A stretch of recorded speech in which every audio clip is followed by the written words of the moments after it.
With the NFL draft approaching, that means teams are starting to finalize their picks to make their franchises the best. So you already know what that means for us. It's time for one more mock draft. I'm Gianna Cutaia, and tonight we will look at Joey David's and Chris Machado's first-round draft picks. So, Joey, I'm going to start with you. We already know you're going to pick some crazy trade right now. No, me? You don't have your floating hand phone this year, but what trade do you think is going to happen? Yeah, I apologize in advance. I did leave my phone at home, but let's just hit it.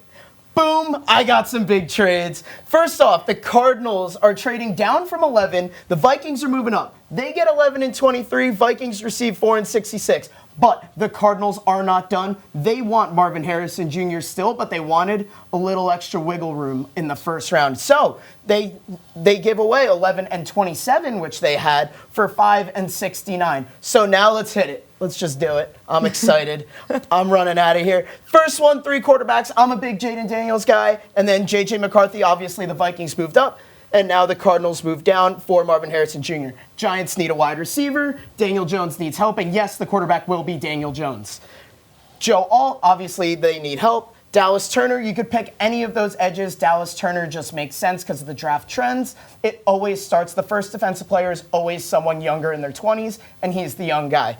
Now over here, Roma Dunze, just round out that wide receiver core, and with Caleb Williams now at the helm, that team is going to be deadly. Finally, Brock Bowers to the Jets. I've been saying it for so long. On a third down where the Jets struggle, Garrett Wilson on a slant, Brock Bowers on an out route, and then you have Breece Hall in the backfield. What are defenses going to do? That scares me, and I like that team. So, finally, we'll go down to Talisi Fuaga. They need a right tackle, so it works. And then you have a run on corners, tackles, and Troy Fontanu. I think this is like the biggest lock I have outside of the top 10.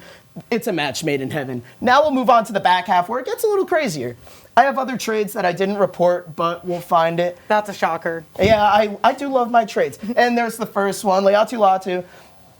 The Buccaneers move up. And I think they really just need a good edge rusher. Todd Bowles loves his different pressures. And that's the best pure pass rusher in the entire draft. So for them to be able to move up with Jacksonville, where they move over and get Johnny Newton down at 26, I think that's a nice symbiotic trade. SAT word for you. Finally, Byron Murphy, another match made in heaven. Tyler Guyton helps out. Steelers fans, I know you love this one. And Dolphins fans, I know you love this one. They will be sweating for a trade up when these two teams see these two names falling. I think they're going to be there. And if you're a Steelers fan, you are going to be doing a backflip if you get Brian Thomas Jr. Finally, Cooper DeJean, Graham Barton with that trade. Another good fits there. Nate Wiggins, I like going to Green Bay, but what I really think when it comes to Nate Wiggins is they always go defense, so it makes sense, but that very well could also be an offensive tackle or an interior offensive lineman, depending on how the board falls. The board did not fall that way for Green Bay for me. Finally, we have a run on wide receivers. Actually, not finally. We do have a run on wide receivers. Both Texas guys go back-to-back. 2 very wide receiver needy teams, so that doesn't make... it makes perfect sense to me. It doesn't make it difficult. Finally, 2 more trades. I have Howie Roseman making a Howie Roseman move. Coming back into the first round and getting the Jason Kelce replacement. Jackson Powers Johnson fell way too far. So now the Eagles can move back in. They have second-round picks to give up. They're able to get in at 30 and get the replacement, shore up that offensive line. And speaking of shoring things up, the Raiders might have their quarterback, and it's Michael Penix getting that 5th-year option, sneaking back into the first round. Someone's going to do it. I think it's the Raiders. It's the right move to do. And Michael Penix, with the injury concern, I'm not concerned if he gets to sit 2 years behind Gardner Minshew. So it makes perfect sense to me. Let him sit, let him develop, let him learn how to be a pro. And then the Raiders could have their guy because I think he is the best pure passer in the draft. That's all I got. Wow, Joey, I love how excited you get about your picks I get and your excited. trades. It's great to see. But now, Chris, you're not so big of an NFL guy. We know you love the NFL. You're more of an MLB guy. But let's hear your picks this year. You know what, Joey? I can't believe I'm actually saying this, but on the last segment we finally have done together, this is about 3 or 4 now I've done with these two, we actually kind of agree on some things, but I do have it in a different order. So I think 1, 2, 3, 4, I think that's pretty much set in stone, but I already do have a question for Caleb Williams, right?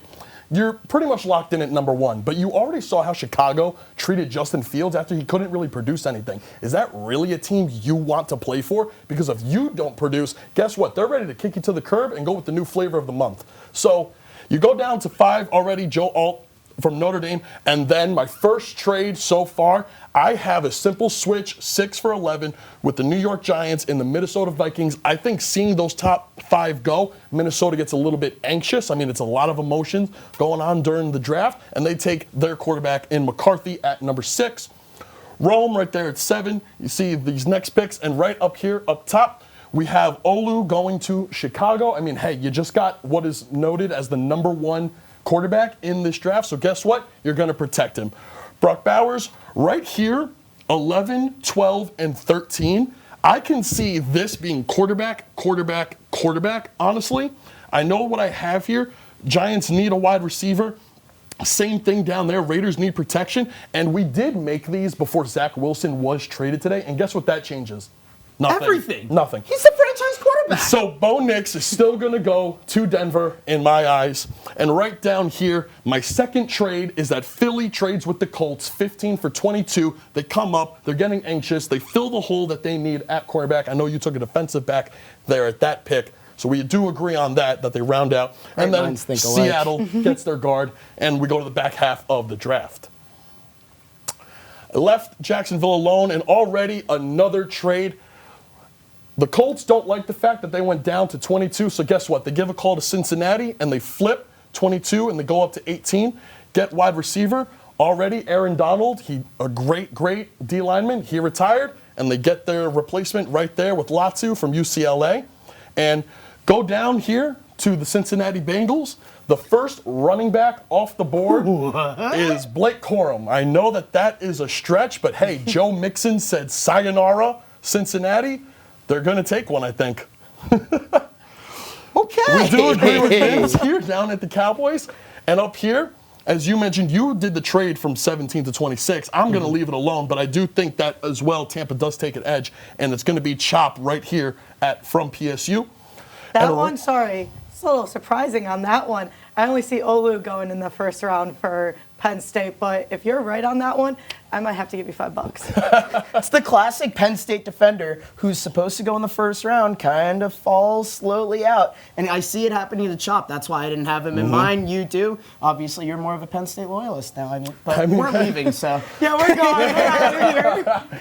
Well, you notice that I don't have Penix anywhere in here, and I didn't mention this before, but I do think that he could probably be that Raiders number 13th pick. That's who I think. I'm big on Michael Penix. I know here I don't have him in the first round, but I wouldn't be shocked if he is taken later this week. Right here, Xavier Worthy, we agree on this one. I think Coleman falls to round 2, the Florida State wide receiver. I think he's got just a couple of question marks surrounding him. I think Xavier Worthy right there is a great replacement for Stephon Diggs. Right here with Mitchell and McKinstry, you have Baltimore getting out of the first round. I, as you know, am a Baltimore fan. I do think they stay in. They kind of have a history with drafting some secondary, so I think they're going to take Kool-Aid. Honestly, these two right here for me are completely interchangeable. I just put them in that order because I think the play style of those two players fits those teams better. And then we round out the draft down there, and that's what I got for you. Chris, Joey, I love hearing you guys' picks. I love how similar but different you guys are at time. But for right now, time is ticking down, and it's just a matter of time until you know who your team picks. And with that being said, it's been a pleasure working alongside all my fellow Penn State Sports Night coworkers. For Joey David and Chris Machado, I'm Gianna Cutaia, signing us off for our last time. Hey everybody, thanks for tuning into this edition of Penn State Sports Night. For more content like this, be sure to subscribe to our YouTube channel, give us a like, and follow our socials down below. And as always, we are Penn State Sports Night.